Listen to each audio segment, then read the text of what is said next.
but gentlemen, this isn't new. This gas explosions and fuel stations keep catching fire and all of that. It has played out. We keep finding this in residential areas where people stay. We know how overpopulated Lagos is, for instance. Just how can we put an end to all of this, Victor? Well, I think the government has a role to play. In the first place, gas plants are not supposed to be sited in residential areas. But what do we have here? Because of compromise on the part of a government official, that's why you see them all over the places. Even a filling station do not supposed to be sited in residential area. But what do we have? You see them be sited everywhere after government officials might have be compromised. That's why we are seeing what is happening. And again, even the people themselves, because of this particular one that played out, perhaps you can just show us the visuals of the reports, even though we cannot take it since there was no audio. I mean, when we were on ground, we discovered that of a truth, the place had been shut down for a while, but then after a while, it was reopened again.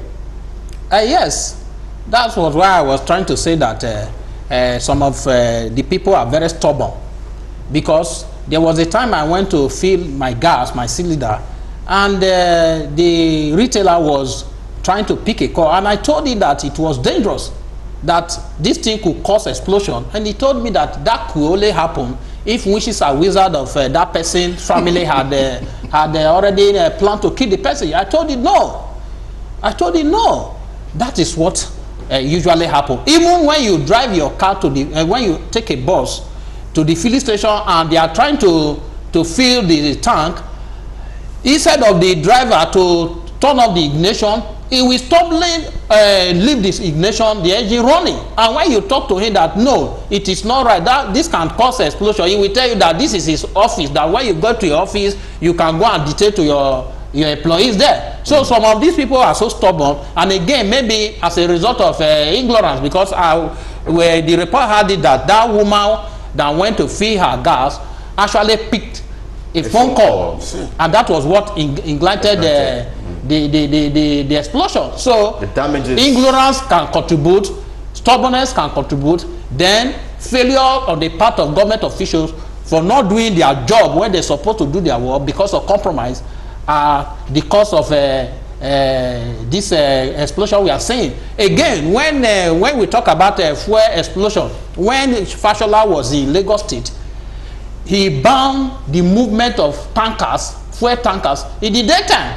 But today, because of compromise, because they have now aligned to the federal government, because at that time they were opposition, they were able to do whatever they wanted. It was that time motorcycle riders, motorcycles were also gathered in Lagos and crushed. But today we see motorcycles, Okada all over the places, because some people are trying to contest election in 2023, so anything goes. So it is because of the failure of government that is resulting to all this explosion. In the past, look at $1, how many fuel tankers have exploded in that place? Yet they are still being allowed to ply the road in the daytime. But in the past, it was not so. So politics is playing out. Some people want to compromise because certain people want to contest election. So they want anything to go so that they will be the good book of certain people that they feel that will help them to become president or whatever they are vying for. This particular gas explosion, I'm not sure I've seen anything like this before.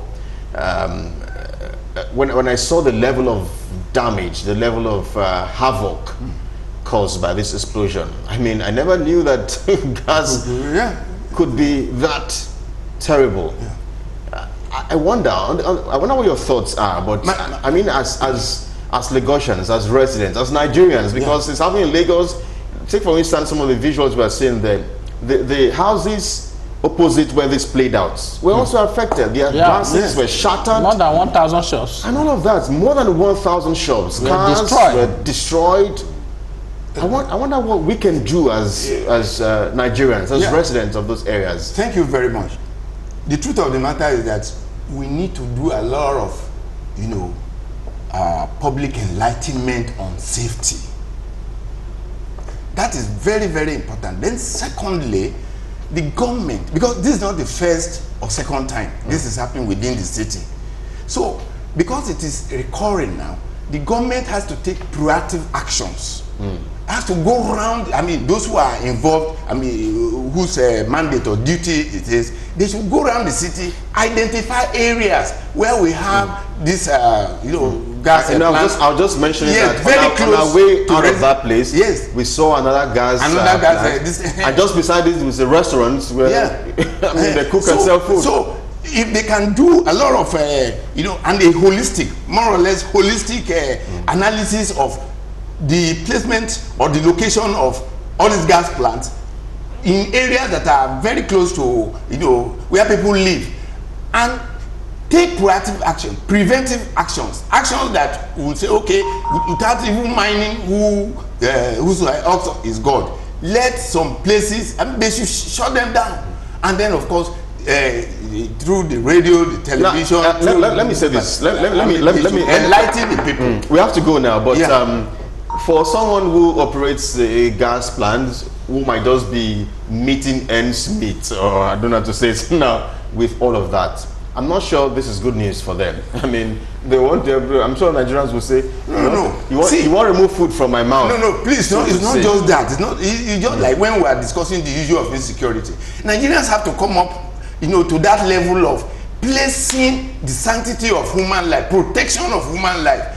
Life is precious, priceless, irreplaceable. They may be asking, if I leave what I'm doing now, what else do I do? No, they are not being asked to leave. Which means it's not just question. They can be relocated to several places, which is not easy. No. The idea of bringing it closer to people is so that we leave that for the government. The government should be able to do that. I'm not holding brief for them. But I understand where you are going, but yes, because of, I mean, you are there. Difficult. Of course, I was there with my cameraman Samuel. You worked all this, and you are not happy about the level of destruction. Of course. So what's issues could take place. So to prevent that, I mean, we are talking about public enlightenment. Let the people know what they should do. He said he told somebody, I mean, who was filling the gas cylinder, not to make a call at the same time. So people have to understand that even within, apart from the gas plant, we have to go, gentlemen. Within a residential area, yes, we have to be very careful too. Yes, we have to go. But I mean, having said that, I think we've made our point. Someone here says, God bless the men in your studio. They are all on point. All right, so God bless you. Amen. Amen.